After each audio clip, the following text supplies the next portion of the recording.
En el capítulo anterior nos habíamos detenido en el año 1000, dejando fuera de la narración de la historia católica a propósito a dos personajes importantes.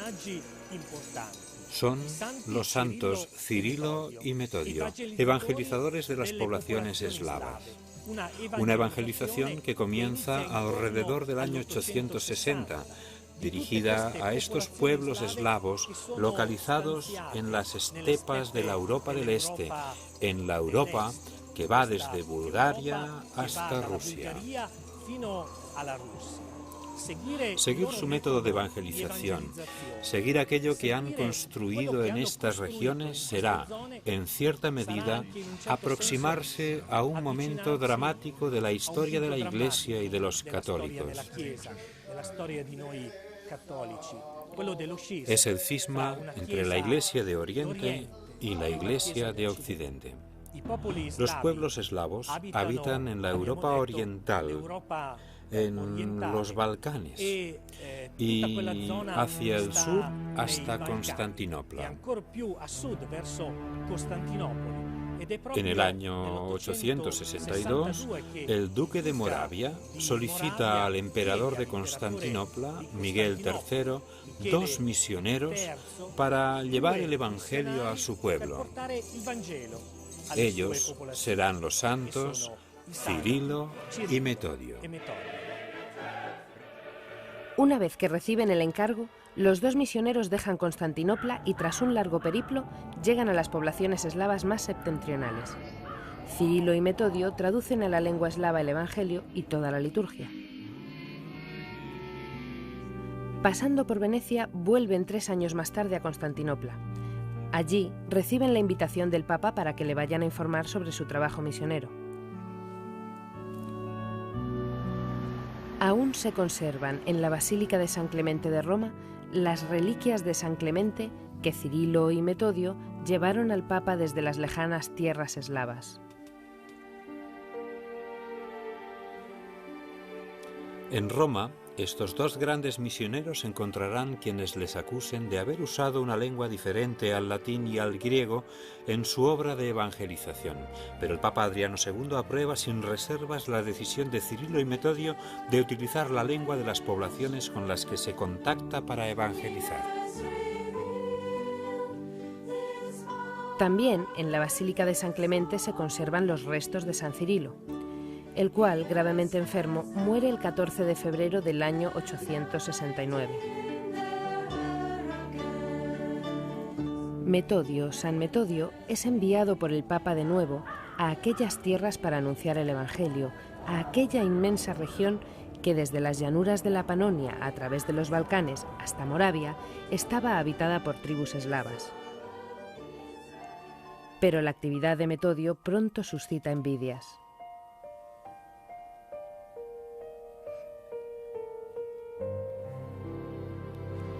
Pues sí, es verdad.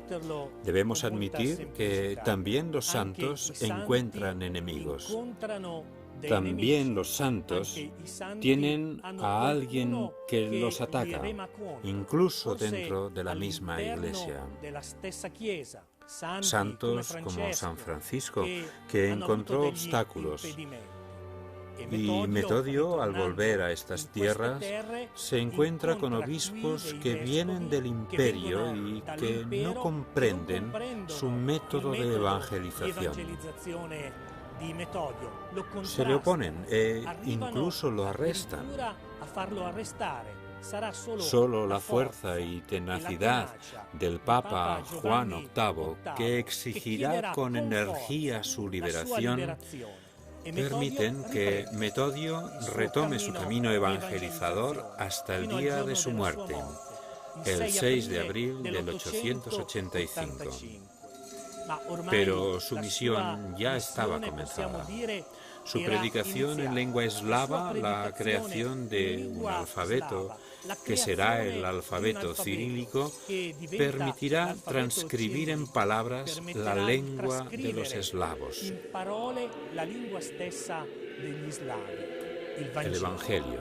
El Evangelio de Cristo, una vez más, avanza.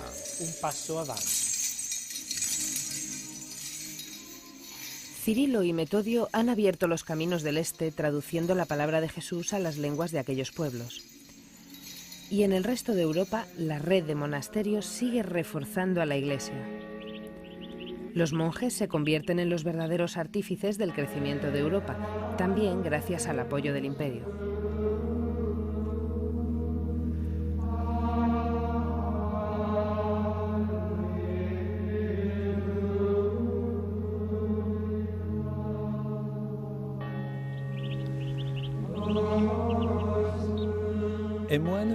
Un monje es aquel que dirige su mirada solamente a Dios, que busca a Dios, que solo está ligado a Él, decide servirle solo a Él, goza de la paz de Dios y ofrece la paz a los hombres.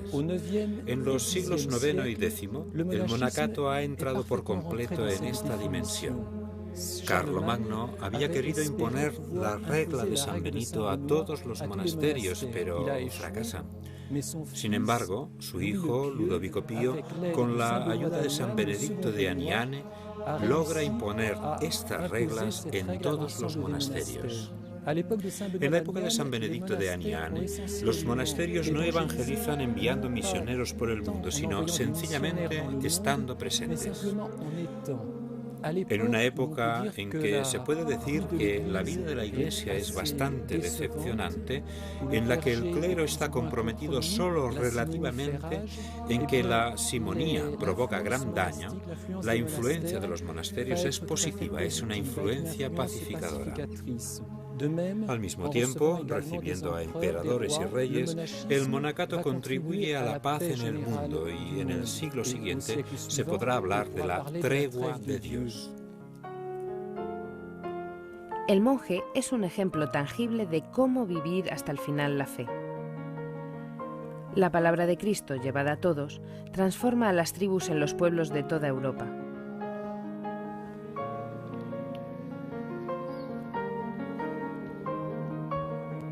En aquellos siglos, el Evangelio que se difunde por Europa es traducido a diversas lenguas para que todos puedan escuchar y encontrar el camino indicado por Jesús. Entre los católicos, la herejía iconoclasta, es decir, el rechazo de la representación de la vida de Jesús, no ha tenido ningún éxito.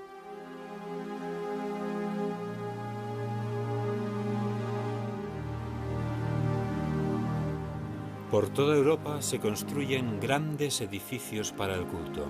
Lo que se conoce como arquitectura o arte románico se ha difundido por toda Europa. Es la realidad de un fondo común entre pueblos que hablan lenguas diversas, pero están unidos en la simbología de los rostros, de las líneas rectas de campanarios y diseños geométricos, en la forma de decorar paredes y suelos. Gracias a los artesanos que van de ciudad en ciudad, de país en país, se produce una uniformidad representativa del gran mensaje que Cristo ha dejado a los hombres.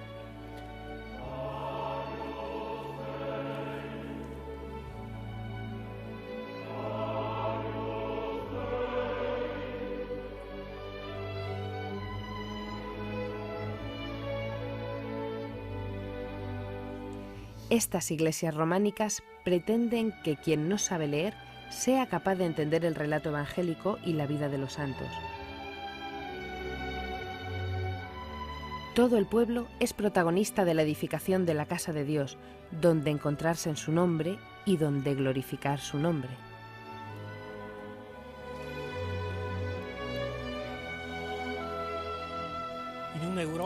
Europa se encuentra cada vez más presionada por los musulmanes al sur, pero no para de construir estas grandes catedrales que son el signo de una fe viva en Cristo, signo de una fe que hace vivir. Al mismo tiempo, en esta Europa, sigue avanzando la gran tarea de evangelización de las poblaciones del Este. Entre las principales figuras tenemos que mencionar a Adalberto, el cual, adentrándose aún más allá en regiones no recorridas por Cirilo y Metodio, encuentra el don del martirio en el año 997, en medio de su misión evangelizadora. Una vez más, la sangre de los mártires se convierte en lugar para que fructifique la fe, donde la Iglesia puede construirse.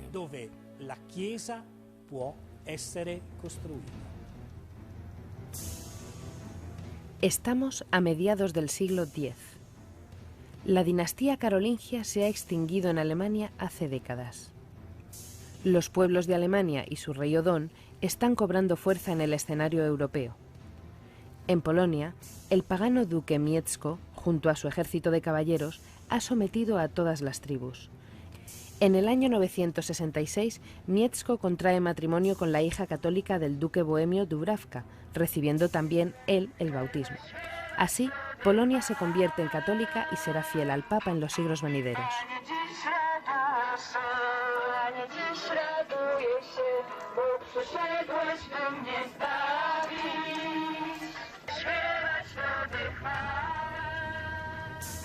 Entre las tribus que poblaban Hungría hubo también un rey, San Esteban, que provocó su conversión en el año 1000. El 12 de febrero del año 1049 sube al solio pontificio el Papa León IX. Inmediatamente convoca un sínodo en el que es evidente la fuerte voluntad reformadora. El Papa León IX reclama inmediatamente a su lado como consejeros a Hildebrando de Soane, que será el futuro Papa Gregorio VII, al abad de Cluny y al cardenal de Silva Cándida. León IX fue el primer gran pontífice viajero. Atravesó Europa varias veces, por lo que estaba en condiciones de juzgar y tomar decisiones partiendo de un conocimiento exacto de los problemas. Y tampoco le importó ponerse a la cabeza de un ejército para enfrentarse a las incursiones normandas que por el sur amenazaban las fronteras del Estado pontificio. Los normandos vencieron al Papa y lo encarcelaron, pero no le humillaron. Es más, se declararon vasallos del Papa. A partir de entonces, la tensa relación con Bizancio comenzó a agravarse. ¿Pero por qué? León IX reconoce que los normandos son la sangre joven presente en Italia, en los territorios que siempre poseyó Bizancio. Por un lado, Bizancio siente que los normandos han usurpado sus territorios. Por otra parte, tenemos que reconocer que León IX ve en los normandos a la única fuerza capaz de resistir un nuevo asalto que llega a Europa por parte de los ejércitos musulmanes.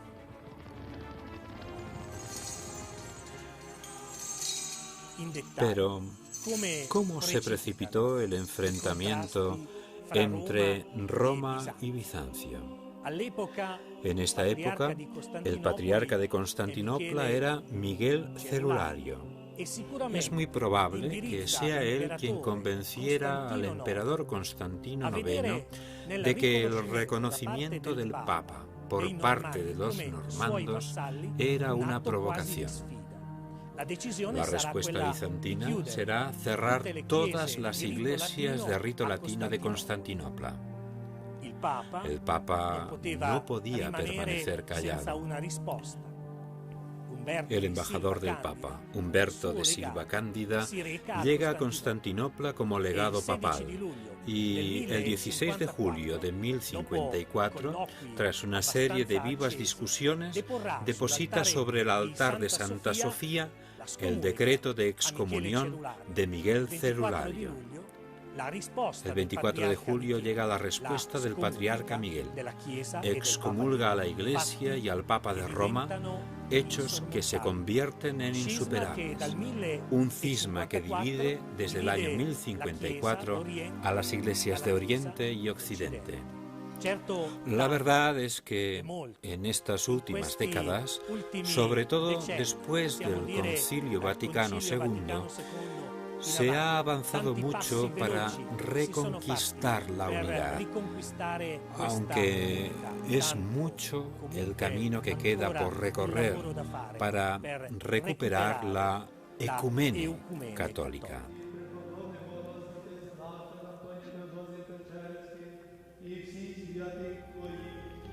A pocos kilómetros de Roma, en Grottaferrata, existe aún hoy en día un convento en el que los monjes nos recuerdan que esta realidad ha permanecido inmutable a lo largo de los siglos, símbolo de una iglesia unida antes de aquel lejano 1054. Nuestro monasterio de la abadía griega de Grottaferrata fue fundado por San Nino de Rossano Calabro en el año 1004, es decir, 50 años antes del cisma entre Roma y Constantinopla, y es el único que ha sobrevivido unido a la sede de Roma, fiel al patriarcado de Roma, al Papa, conservando las tradiciones orientales. Desde la Alta Edad Media, por lo menos desde el siglo VIII, fueron muchos los monasterios orientales bizantinos, especialmente en la Italia meridional y central y en la misma Roma. Esto nunca ha representado un problema en el sentido de que la unidad de la Iglesia es una unidad polifónica y, por tanto, la riqueza de las diferentes tradiciones litúrgicas y espirituales es un tesoro enorme. Se suele decir que el monacato en general salvó la cultura antigua. Occidente, entre los siglos VI y VII, sufrió las invasiones bárbaras y las condiciones culturales cambiaron profundamente. La antigua cultura griega siempre se conservó bien, pero no precisamente por parte de los monjes, sino por la cultura bizantina. Por lo tanto, los monjes bizantinos salvaron códices y manuscritos que restauraron y copiaron, pero no es este su mayor mérito dentro de la vida eclesial. Los méritos de la vida eclesial son la oración, la vida ascética, la caridad, la disponibilidad para acoger a aquellos que vengan aquí buscando un remanso de paz, un consejo espiritual, un acompañamiento en su vida espiritual. El convento de Grottaferrata, con más de 1000 años de existencia, es el testimonio vivo de un camino abierto hacia Oriente. Un camino que nunca como ahora había estado abierto, en el que ahora, como nunca antes, la humanidad que se reconoce en el signo de la cruz debe encontrar la unidad para responder a todos los desafíos que se presentan en este tercer milenio.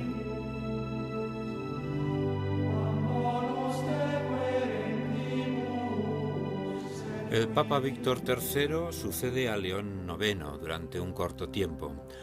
A Víctor le sucede Nicolás II, primer papa elegido solo por los cardenales, aquí en Siena, guiados por Hildebrando de Soana, que a su vez será el futuro papa Gregorio VII.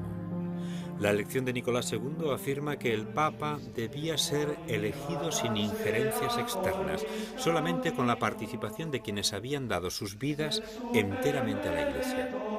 Gregorio VII, nacido en esta pequeña ciudad del sur de la Toscana, es elegido papa el 22 de abril de 1073 en la Basílica de San Juan de Letrán. El monje convertido en papa se enfrenta de inmediato con el emperador. Todos los obispos serán designados de ahora en adelante por el papa y así no serán ya más súbditos feudatarios del emperador. Podrán dedicarse con mayor energía y dedicación a difundir la palabra de Jesús. Gregorio VII llega al punto de excomulgar al emperador y a los mismos obispos feudales. Todo se resuelve en Canosa, donde el emperador Enrique IV, vestido de penitente, solicita el perdón del Papa. Y tampoco cederá Gregorio VII cuando Enrique IV, renegando de su arrepentimiento, vuelve a querer imponerse contra la reforma del Papa, reclamando su poder sobre los territorios feudales arzobispales hasta el punto de nombrar un antipapa, Guiberto de Rávena. Gregorio VII no cede, excomulga al emperador y exige de nuevo su arrepentimiento. Enrique IV marcha sobre Roma. El Papa se refugia en Castel Sant'Angelo y no retrocede. El emperador se arrepiente. El pueblo e incluso una parte de los cardenales se encaminan a Castel Sant'Angelo para pedirle al Papa que ceda. Y el Papa dirá que se arrepienta. Así que este gran pontífice se ve obligado a aceptar la protección de los normandos, los cuales liberan al Papa. Pero siguen una serie de incursiones que obligan al Papa a huir. Morirá en el exilio el 25 de mayo de 1085 y a la hora de su muerte dirá: «He amado la justicia, por ello muero en el exilio». Y con este gran Papa, Gregorio VII, nacido en este pequeño lugar del sur de Toscana, cerramos el 9º capítulo. En el próximo afrontaremos el gran asunto de las cruzadas, de las cuales casi proféticamente se ha comenzado ya a entrever algo en su pontificado.